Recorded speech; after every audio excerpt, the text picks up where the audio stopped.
के साथ शेखर शर्मा। जागते रहो में बात करेंगे अफगानिस्तान की। अफगानिस्तान में तालिबान राज आने के बाद से ही तालिबानियों ने क्रूरता की सारी हदें पार कर दी है। क्रूरता की तस्वीरें आना आम बात हो गई है और तालिबानी आम लोगों की जान लेने से भी परहेज नहीं कर रहे हैं, गुरेज नहीं कर रहे हैं। तालिबान जो है वो अफगानिस्तान में रह रहे हजारा समुदाय का इस कदर दुश्मन बन गया है कि उनको देश से निकालने के लिए उनकी जान तक लेने पर आमादा है।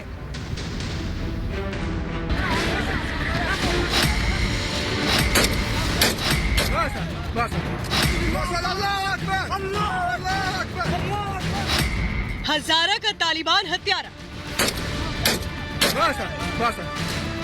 बेगुनाहों को चुन चुन कर मारा। पहले मचाया कत्लेआम, क्या इस बार भी मचेगा कोहराम? ये उस बर्बर तालिबान का क्रूर चेहरा है जो इस वक्त हजारा समुदाय का सबसे बड़ा दुश्मन बना बैठा है और हजारा समुदाय को लोगों को चुन चुन कर मार रहा है। तस्वीरों में साफ दिख रहा है कुछ तालिबानी आतंकी बंदूक की नोक पर एक शख्स को रोकते हैं, उसके समुदाय का नाम पूछते हैं। जैसे ही शख्स खुद को हजारा समुदाय का बताता है वैसे ये वैशी और खूनी दरिंदे उसे गोली मार देते हैं। इन आतंकियों का वहशीपन यहीं तक नहीं रुका, जमीन पर गिरे शख्स की सांसें चल रही थी और ये देखकर एक के बाद एक कई गोलियां इन आतंकियों ने उसके जिस्म पर उतार दी। दुश्मनी इतनी कि रूह के जिस्म का साथ छोड़ने के बाद भी आतंकी दनादन गोली बरसाते रहे और फिर खुद को अल्लाह का बंदा बताने वाले आतंकी नारे लगाते रहे। ऐसा नहीं कि ये पहली बार हुआ है। आज से 23 साल पहले यानी कि साल 1998 में जब अफगानिस्तान में तालिबान की हुकूमत हुआ करती थी तब तालिबानी आतंकियों ने ऐसे मज़ार शरीफ में ऐसे ही हजारा समुदाय को निशाना बनाया था। अफगानिस्तान से हजारा का वजूद मिटाने के लिए कई दिनों तक खूनी संग्राम जारी रहा था और अब 23 साल बाद एक बार फिर अफगानिस्तान में तालिबानी हुकूमत लौट आई है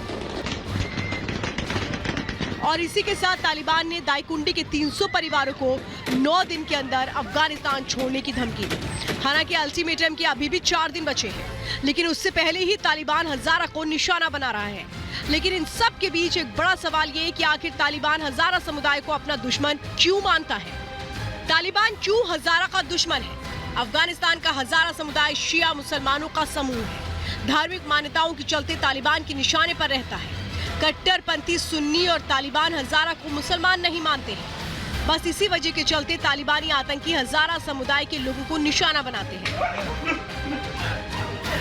इस समुदाय की महिलाओं और लड़कियों से जबरन शादी करते हैं और उनके साथ ज्यादती करते हैं। Bureau report, Republic Bharat. और झूठ के दम पर अफगानिस्तान की सत्ता पर काबिज होने वाला आतंकी समूह तालिबान भले ही बदलने का ढोंग कर रहा हो, लेकिन पूरी दुनिया उसका ढोंग पहचान गई है और यही कारण है कि अफगानिस्तान भुखमरी की कगार पर पहुंच गया है। लेकिन फिर भी IMF ने तालिबान को पैसे देने से इनकार कर दिया है।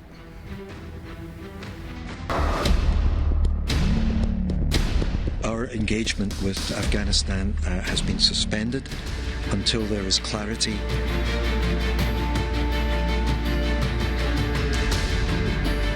तालिबान पर IMF का ताला।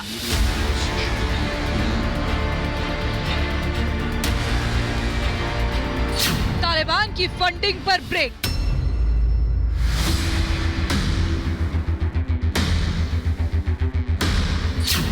पहले मान्यता फिर मिलेगा पैसा।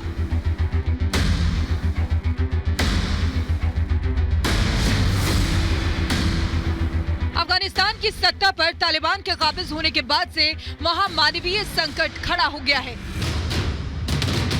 देश भुखमरी की कगार पर खड़ा है। लोगों की आय के साधन खत्म हो चुके हैं। सारे कारोबार ठप पड़े हैं। बैंकों के पास फंड नहीं है। ऐसे में अंतर्राष्ट्रीय मुद्रा कोष ने भी अफगानिस्तान से अपने हाथ खींच लिए हैं। अफगानिस्तान पर कब्जा जमाने वाले तालिबान को अंतर्राष्ट्रीय मुद्रा कोष ने करारा झटका दिया है। अमेरिका के बाद आईएमएफ ने अफगानिस्तान के साथ अपने संबंधों को फिलहाल खत्म कर लिया है। मुद्रा कोष के प्रवक्ता गैरी राइस का कहना है कि जब तक तालिबान को लेकर अंतर्राष्ट्रीय समुदाय का रुख स्पष्ट नहीं हो जाता और इसे वैश्विक मान्यता नहीं मिल जाती, तब तक वो सरकार के साथ अपने रिश्तों को बढ़ावा नहीं देंगे। गौरतलब है कि अफगानिस्तान में तालिबान की अंतरिम सरकार के गठन के बाद से वहां मानवीय संकट छाया हुआ है। Our engagement with Afghanistan has been suspended until there is clarity within the international community on the recognition of the government. We're guided by the international community in terms of the recognition of the government in Afghanistan, and we don't have that. So the IMF program there, which you asked about, has been put on hold. Afghanistan के लिए IMF के दरवाजे बंद होने का परिणाम कितना घातक साबित होगा, उसे आंकड़ों के जरिए समझिए। अफगानिस्तान की करीब आधी आबादी भूखमरी का शिकार है। 20 लाख बच्चे कुपोषित हैं, जिन्हें तुरंत इलाज की जरूरत है। ज्यादातर फसल बर्बाद हो चुकी है। बड़ी संख्या में लोग बेरोजगार हैं।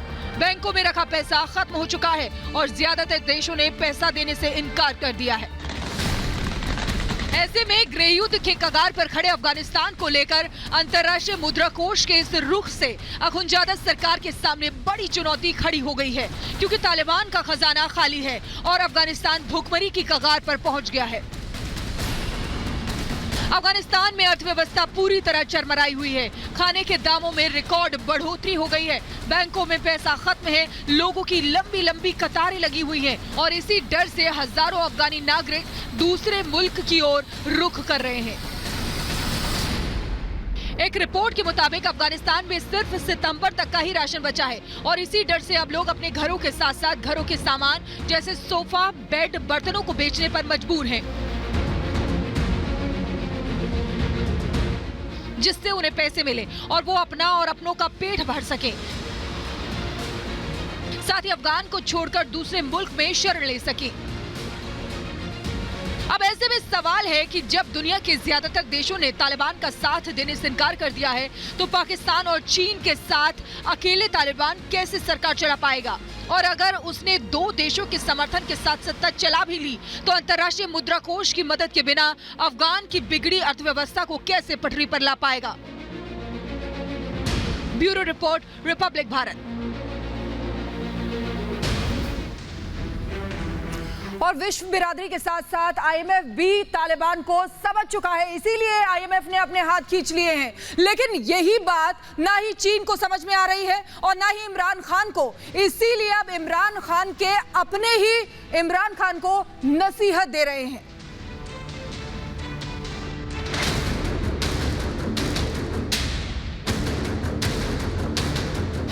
तालिबान से यारी नियाजी को पड़ेगी भारी। दोस्त तालिबान, मुगालते में पाकिस्तान।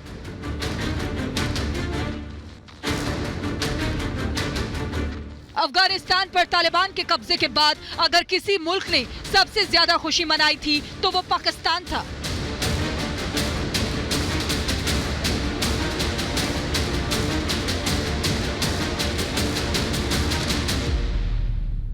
तालिबान के सत्ता पर काबिज होने पर अगर किसी मुल्क ने जश्न और आतिशबाजी की थी तो वो मुल्क पाकिस्तान था। विश्व बरादरी में से तालिबान को सबसे पहले अगर किसी देश ने मान्यता देने की बात कही थी, वो देश पाकिस्तान था। 15 अगस्त को काबुल पर कब्जे के साथ ही जैसे ही तालिबान ने अफगानिस्तान पर अपने कब्जे का दावा किया, वैसे ही पाकिस्तान की राजधानी इस्लामाबाद में तालिबानी झंडे लहराने लगे। जश्न के जुलूस और रैलियां निकाली गईं। इमरान खान सरकार तालिबानी हुकूमत को दुनिया से मान्यता दिलाने के लिए पूरा दम लगा रही है, लेकिन अब पाकिस्तान के पूर्व डिप्लोमेट हुसैन हक्कानी ने पाकिस्तान सरकार, फौज और आईएसआई को सीधी चेतावनी दी है। हुसैन हक्कानी के मुताबिक तालिबान की जीत का जश्न न मनाए पाकिस्तान। जीत का जश्न पाकिस्तान को पड़ेगा बहुत महंगा। अफगान तालिबान और पाकिस्तान तालिबान में कोई फर्क नहीं। अफगान तालिबान तहरीक तालिबान में कोई फर्क नहीं। अफगान तालिबान और टीटीपी डूरेंट लाइन नहीं मानते। क्या पाकिस्तान सरकार, फौज और आईएसआई टक्कर ले पाएगी? तालिबान की चाहत, सबसे बड़े लोकतंत्र वाला भारत दे साथ। बावजूद इसके इमरान खान तालिबान की पैरवी करने का कोई मौका नहीं गंवा रहे हैं। एससीओ की बैठक में जहां एक तरफ उन्हें सीमा पार आतंक का खतरा है, तो वहीं दूसरी तरफ तालिबान का साथ देने का वायदा कर रहे हैं। एससीओ की बैठक में पाकिस्तानी प्रधानमंत्री इमरान खान ने कहा कि पाकिस्तान सीमा पार से प्रायोजित आतंकवाद का शिकार है और इसके लिए उन्होंने अंतर्राष्ट्रीय लंबित विवादों का निपटारा न होने को शांति के लिए समस्या बताया। साथ ही इमरान ने कहा कि अफगानिस्तान को बाहर से नियंत्रित नहीं किया जा सकता और इसीलिए उन्होंने तालिबान का हमेशा साथ देने का वायदा भी किया। ताजिकिस्तान के दुशांबे में हुए एससीओ के शिखर सम्मेलन में तालिबान की इमरान ने मदद की अपील की। इमरान ने कहा अफगानिस्तान के लिए अंतर्राष्ट्रीय समर्थन जुटाने की जरूरत है और अफगान सरकार अभी भी विदेशी सहायता पर निर्भर है। यानी एक बात साफ है कि पाकिस्तान के नियाजी इमरान खान इस वक्त बहुत बुरी तरह फंसे हुए हैं। अगर वो तालिबान का साथ देते हैं तो मुल्क पर आतंक का साथ देने का सीधा सीधा आरोप जो लगता रहा है वो सही साबित हो जाएगा और अगर साथ नहीं देंगे तो मुल्क पर आतंकी खतरा पहले से ज्यादा बढ़ जाएगा। Bureau report, Republic Bharat. और इधर रिपब्लिक के खिलाफ साजिश की एक बार फिर से करारी हार हुई है। सत्य के खिलाफ साजिश रचने वालों को एक बार फिर से मुंह की खानी पड़ी है। ईडी के सामने सचिन वाजे के कबूलनामे से रिपब्लिक मीडिया नेटवर्क की एक बार फिर से जीत हुई है और टीआरपी, फेक टीआरपी स्कैम किस तरीके से धराशायी हो गया, ये आपको बताएंगे इस रिपोर्ट के जरिए।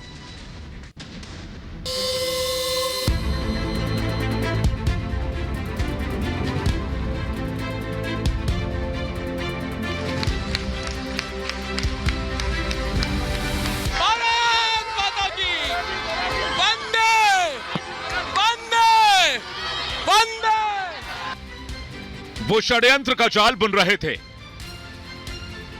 वो साजिश की परतें बिछा रहे थे।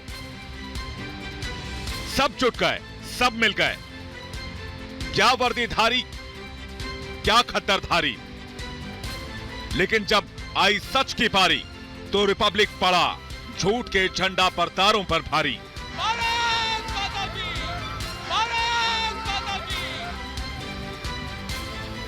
टीआरपी के सारे रिकॉर्ड टूट रहे थे, कीर्तिमानों के किले ध्वस्त हो रहे थे, खुद को सूरमा समझने वाले पछाड़ खा रहे थे। फिर रिपब्लिक से नफरत का ऐसा ज्वार चढ़ा कि नेता, पुलिस वाले और रिपब्लिक विरोधी मीडिया सब मिल गए और रिपब्लिक को रोकने की साजिश करने लगे। अर्नब को फंसाने की तिकड़म बिठाने लगे। इस साजिश का पर्दाफाश साजिश के उसी मोहरे ने किया जो अर्नब गोस्वामी को गिरफ्तार करने के लिए उनके घर पहुंचा।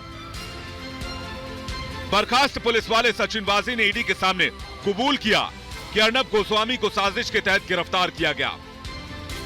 वाजे ने स्वीकारा कि महाराष्ट्र के तत्कालीन गृह मंत्री अनिल देशमुख चाहते थे कि अर्नब गोस्वामी को टीआरपी मामले में गिरफ्तार किया जाए।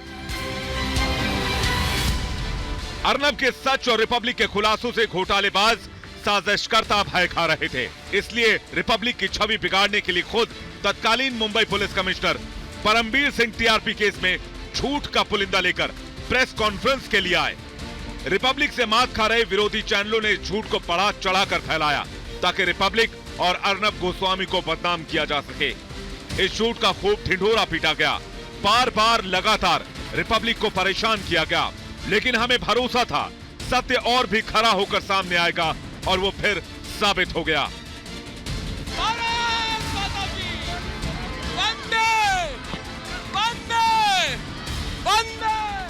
साजिश, झूठ और फरेब का यही फलसफा है। आज सचिन वाजे जेल में, अनिल देशमुख के कारनामे लगातार ईडी और सीबीआई बेनकाब कर रही है। परमबीर पर गिरफ्तारी की तलवार लटकी, तो दूसरी तरफ रिपब्लिक का सच सब पर भारी है। अर्नब की सच की मुहिम लगातार जारी है, क्योंकि रिपब्लिक ने तोड़ा झूठ बेचने वालों का गुरूर। इसलिए आज साजिश के सौदागर हैं मुंह छिपाने को मजबूर। Bureau report, Republic Bharat.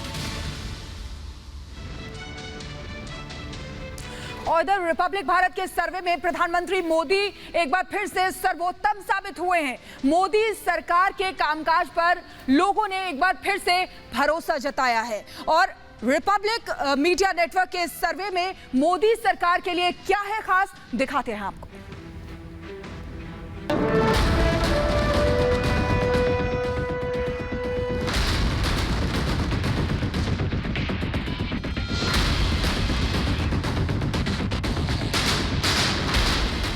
Modi पर भरोसा करता है भारत।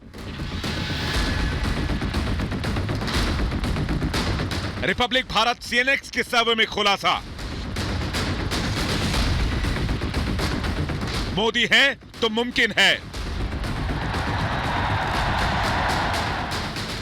पीएम मोदी ने 7 सालों में देश को जो दिशा दी, उसका असर पंक्ति में खड़ा आखिरी शख्स भी महसूस कर रहा है।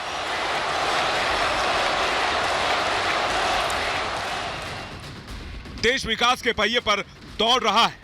मोदी मॉडल की चर्चा आज देश में नहीं, विदेशों में भी हो रही है। आज पीएम मोदी के जन्मदिन के मौके पर पूरे देश में तस्वीरें सामने आई, जिसमें हर एक शख्स प्रधानमंत्री को शुभकामनाएं देता नजर आया। लोग कार्यक्रम करते नजर आए और जश्न मनाते नजर आए। इससे एक बात सामने आती है कि प्रधानमंत्री मोदी का देश की जनता से मन का जुड़ाव है। उसी जुड़ाव को हमने लोगों से जानने की कोशिश की। हमने सीएनएक्स के साथ मिलकर एक ओपिनियन पोल किया, जिससे पता लगाने की कोशिश की कि देश में आज प्रधानमंत्री के कामकाज को कैसे आंका जाता है और प्रधानमंत्री की स्वीकार्यता कितनी है। हमने लोगों से कुल 6 सवाल पूछे, जिसमें पहला सवाल था, क्या पीएम मोदी ने देश की रणनीतिक दिशा को मजबूत किया है? 70.70% लोगों ने हां में जवाब दिया, 29.30% लोगों ने ना में जवाब दिया। हमने अगला सवाल किया, आप पीएम मोदी के शासन को कैसे देखते हैं? बहुत अच्छा और अच्छा के लिए 54.54% लोगों ने जवाब दिया। औसत 12.17% लोगों ने जवाब दिया। औसत से कम आंका 7.84% लोगों ने। हमने तीसरा सवाल पूछा, क्या पीएम मोदी के शासनकाल का परिवर्तनकारी मॉडल समावेशी है? 67.29% लोगों ने हां में जवाब दिया, जबकि 32.71% लोग ऐसा नहीं मानते हैं। हमने चौथा सवाल किया, क्या पीएम मोदी के नेतृत्व में भारत ने दुनिया में मजबूत पहचान बनाई है? 67.52% लोगों ने हां कहा, 20.70% लोगों ने ना कहा, जबकि 11.78% लोगों ने कहा यह कह नहीं सकते। हमने पांचवा सवाल किया, क्या पीएम मोदी के नेतृत्व में भारत दुनिया में रणनीतिक रूप से मजबूत हुआ है? 72.65% लोगों ने हां में जवाब दिया, जबकि 27.35% लोगों का ना में जवाब था। और छठा और आखिरी अहम सवाल हमारा यह था, क्या प्रधानमंत्री नरेंद्र मोदी के नेतृत्व में भारत में बड़ा बदलाव आया है? 67.66% लोगों ने हां में जवाब दिया, जबकि 32.34% लोगों ने ना में जवाब दिया। सीएनएक्स रिपब्लिक के सर्वे में देश के 120 लोकसभा क्षेत्र शामिल किए गए। सर्वे में 120 लोकसभा क्षेत्र के 10 से 12 निर्वाचन क्षेत्रों के लोगों से प्रधानमंत्री के सर्वे को लेकर सवाल पूछा गया। इस सर्वे में कुल 5124 लोगों को ऑनलाइन शामिल किया गया। जाहिर है प्रधानमंत्री नरेंद्र मोदी पर भरोसा करता है भारत। इन सवालों से यह भी साफ है कि लोग आज भी मोदी पर भरोसा करते हैं और विपक्ष जिन मुद्दों पर राजनीति कर रहा है, वो मुद्दे मोदी के विकास के कद के सामने बौने नजर आते हैं। इसलिए मोदी भारत ही नहीं, दुनिया के भी लोकप्रिय नेता माने जाते हैं। Bureau report, Republic Bharat.